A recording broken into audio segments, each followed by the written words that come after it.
U sklopu svojih redovnih aktivnosti Asocijacija žena Stranke demokratske akcije Bosne i Hercegovine vrši kontinuiranu edukaciju svog članstva, tretirajući različite problematike. Smatramo da je neophodno da se podignu osnovna znanja i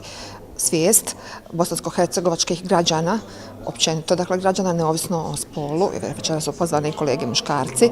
pripadnici muške populacije. Želimo da produbimo znanja vezana za način funkcionisanja, rad, vrstu institucija u Evropskoj uniji, s obzirom da smo svjesni činjenice da vrlo veliki broj izabranih zvaničnika koji obnašaju vrlo visoke funkcije, kako u zakonodavnoj, tako i u izvršnoj vlasti, ne vlada osnovnim informacijama koje su jako bitne u ovom trenutku u Bosni i Hercegovini,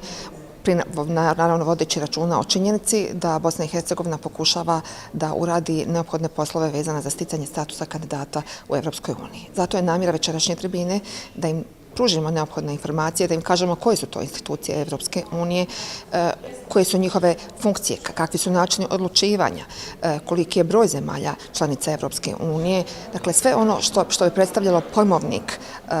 Evropske unije želimo da predočimo našem članstvu s ciljem edukacije, proširivanja znanja i uklanjanja eventualnog euroskepticizma koji se periodično pojavljaju u Bosni i Hercegovini u zadnje vrijeme.